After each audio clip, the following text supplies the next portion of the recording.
back to another episode of Key Entertainment. It is your boy Narcissus, and today I'm gonna have a little tips and tricks video for you. Now this is a response to a comment that I received off of an Instagram post that I would use to present, or promote I should say, my YouTube channel. And they're asking me about how my quality is so crisp and so clean on my camera. And today I wanted to go over that to give you little do's and don'ts when it comes to making a video and how you can make it look the best it can. So let's get into it.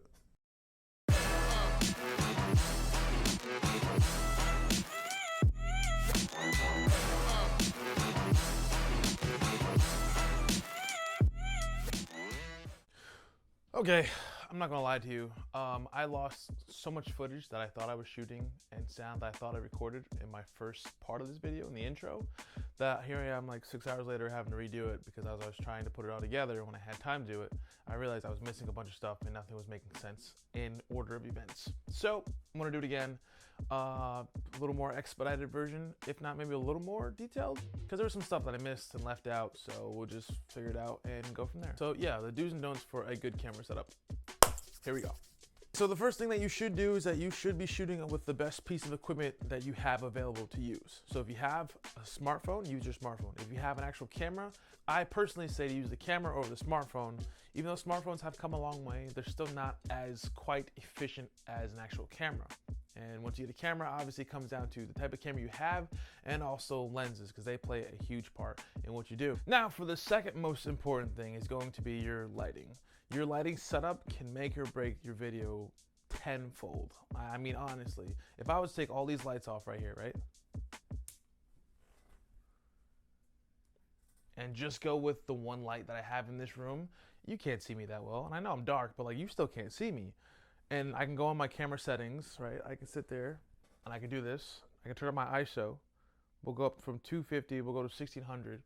And sure, this looks nice. You can see me just fine and all they have to offer, but it introduces all this noise and grain in your image where it kind of just makes it look kind of just choppy and cheesy. To me anyway, but it's personal preference. I don't like it. I'd rather go from this to this any day of the week. Now when I shoot my videos, I have a 3-point light system. I do have my lamp, which I guess counts as a fourth if you would. But if I turn that off, these three would be more than sufficient. I have this light here, a light here, and I have this red fill light in the back. Now with these two, it just creates an even light across my face. This one just gives it a little pop and separates me so I'm not like glued to the background. So it really makes me be the center of focus, which adds that sharpness and precision to your video or your picture. Depends on what you're trying to do. In this case, video. If I lose this light, have these two, still looks fine. You know, the background's just there, it's whatever. It doesn't have that flavor to it, but that's fine. But if I kill this one, now I have this one source of light right here. It might not be too bad looking, but it's not great. And it's casting this awful shadow on this side. If I kill this one, turn that one back on, same thing, but opposite side. Light on this side, shadow over here, doesn't look that great. Use all three in conjunction, and you get this nice effect and look. Also, really important to note is about the distance between you and your background. If I'm 2 inches from my background, then everything on that wall, the shelf I should say, will be in focus like me, and I won't be as separated from it. So it wouldn't be as clear and precise and how it wants to look. It would go and look kind of like this, where like everything's kind of in focus. Doesn't look terrible, but it's not great. You're kind of easily distracted by all the little details I have in the background. Now, if I separate myself and go a little further, or say, yeah, closer to the camera, further away from my background, you get something like this instead, and it makes it look so much nicer because you're separated, you're clean focus, everything else is just blurry in the background, not like super blurry, but it's enough where you stand out. And that little change makes such a huge difference in your video. I mean, huge. You might not realize it, but it really does. Another important thing to note is your framing. You go from framing like this to framing something kind of like this. This personally works for some videos for me, not all of them. I mean, most of them, I guess, really. But I like to really have it more cropped in, so the focus is on me. You're not gonna get lost in like the Spider-Man over here or anything I have on the wall going on. Like, yeah, I could move it and change it, but like, that's effort. I don't care to do that. I keep it closed in so you got no distractions. I'm the focus. you're seeing exactly what I want you to see, so you have better attention on it, I should say. Now for the last thing that you should do is that you should have a proper mic setup for your camera. I have two setups myself. One is my Rode VideoMic Go that's on top of my camera, so when I'm out vlogging or I'm out like walking around taking videos, whatever, I can just have it on my camera and then just do what I gotta do. When I'm inside doing stuff like this, depending on how far I am from the camera, I have a little lav mic that just hooks up right there, and that does me just fine. If you don't have that, it's not gonna kill your video, but sound does affect a lot of things. It's like when you watch a video and there's bad sound, there's a muffly or whatever, you're like, this is kind of like whack because I can't hear what they're saying. Get a good mic system.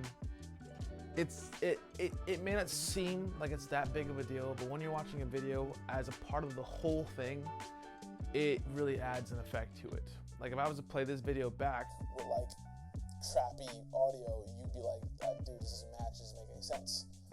It's just something that people overlook, but I'm telling you now, it is a relatively important thing. So yeah, you do all those things, or try to implement them in your video making. You'll have videos that go from being just plain boring to kind of, oh, this is kind of cool, it's exciting, this is like nice to look at, in other words. So let's recap. One, type of video camera or recording device you're using, whether it's an iPhone or a camera, plays a part. Two, lighting. Lighting makes or breaks your scene, whether you realize it. See that? It just dies. See, now it just looks bleh, boring, but we're not gonna worry about it because it's the end of the video. Three is your framing. This one is really, doesn't make or break nothing, it's up to you. But your framing is important, what you want them to see, what you want them not to see, what you really want them to pay attention to. That's what your framing really plays a part in. And then lastly is your mic setup.